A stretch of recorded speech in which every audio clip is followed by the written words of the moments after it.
Calcitonin hormone secrete करो भाई, calcium का लेवल कम हो गया है बॉडी के अंदर, फिर वो कैल्शियम का हार्मोन सिक्रीट करना स्टार्ट कर देगी। तो ऐसे साइकिल चलती रहती है। अब थायराइड ग्लैंड से रिलेटेड डिसीज कौन सी है, ये तो आपको पता ही है, ठीक है। आयोडीन का कंसंट्रेशन कम हो जाता है तो गोइटर हो जाता है। And enlargement of the thyroid gland is called goitre caused by the iodine deficiency. जब हमारी डाइट में आयोडीन की कमी हो जाती है, इस वजह से कैल्शियम लेवल बिगड़ता है, तब हमें गोइटर हो जाता है। ये जो हमारी थायराइड ग्लैंड है वो क्या हो जाती है, एनलार्ज हो जाती है। ग्लैंड क्या हो जाती है, स्वॉल कर जाती है, ठीक है। Swelling in the neck, breathing difficulty, cough, hoarseness, गले में थोड़ी सी खराश सी आ जाती है। स्वेलोइंग डिफिकल्टी, खाने में निगलने में थोड़ी सी डिफिकल्टी होती है। ये देखिए, इससे और क्या देखने को मिलता है, बच्चों में हमें क्रिटिनिज्म देखने को मिलता है और एडल्ट में हमें मिक्सेडेमा हमें देखने को मिलता है। क्रिटिनिज्म मतलब बच्चों की ग्रोथ नहीं हो पाती है, बच्चे थोड़ा सा मेंटली रिटार्डेड होते हैं, फिजिकली रिटार्डेड होते हैं, बच्चों का जो डेवलपमेंट है माइंड का वो प्रॉपर नहीं हो पाता है, ठीक है। मैचुरेशन जो हमने देखा था, जो थायरॉक्सिन है वो ब्रेन का मैचुरेशन करता है, तो वो मैचुरेशन नहीं हो पाता क्योंकि थायरॉक्सिन हार्मोन की कमी होती है उस बच्चे में, इसलिए उसकी साइज, उसका बॉडी का ग्रोथ, उसके मेंटल ग्रोथ वो प्रॉपर नहीं हो पाती है, ठीक है। मिक्सोडेमा की केस में ये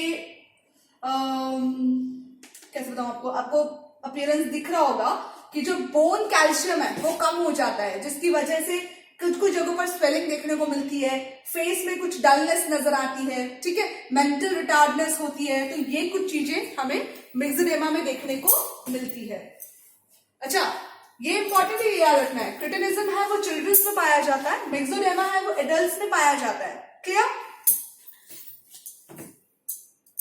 हाइपोथायराइडिज्म हो जाता है जब थायरॉक्सिन हार्मोन को ज्यादा ही हो तो देखो, हाइपोथायराइडिज्म, ओवर एक्टिव थायराइड, जब थायराइड की एक्टिविटी कुछ ज्यादा हो जाती है, कुछ ज्यादा ही थायरॉक्सिन हार्मोन रिलीज होता है तब। क्लियर? तो हाइपरथायराइडिज्म का। अब ये hyperthyroidism can exceed your body metabolism causing unintentional weight loss and rapid और इरेगुलर हार्ट बीट।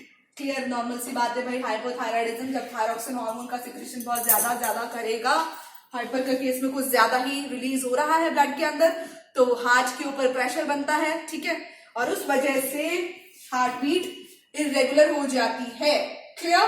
कहते हैं हम सॉल्ट का कंसंट्रेशन मेंटेन करो, ज्यादा सॉल्ट खा लेते हैं तो बीपी बढ़ जाता है, तो वो इसलिए हो जाता है, ठीक है, क्योंकि ज्यादा सॉल्ट की वजह से कैल्शियम लेवल बढ़ने लग जाएगा, थायरॉक्सिन हार्मोन बढ़ने लग जाएगा और इस वजह से हमें हाइपरथायराइडिज्म होने के चांसेस बढ़ जाते हैं। एक्सोप्थैल्मिक गॉइटर, ये कौन सी डिसीज है? Exophthalmic goitre, a form of hyperthyroidism which causes protrusion of eyeballs. ये गॉइटर के केस में जब गॉइटर हो रहा होता है तब उस दौरान बहुत ज्यादा थायरॉक्सिन रिलीज हो रहा होता है, तो एक फैक्टर ये भी देखने को मिलता है कि जो आईबॉल्स है वो कुछ ज्यादा बाहर की तरफ आ जाती है। आपने ऐसे कई ओल्ड पीपल्स को ऐसा देखा होगा, ये ज्यादातर ओल्ड एज में ना, आफ्टर 30 के बाद में हमें ज्यादा देखने को मिलता है। तो आपने कई ऐसे पीपल्स देखे होंगे, कई ऐसे पर्सन देखे होंगे जिनकी आईबॉल्स बाहर की तरफ आ रही होती है और हमें डर लगता है उनको देखकर।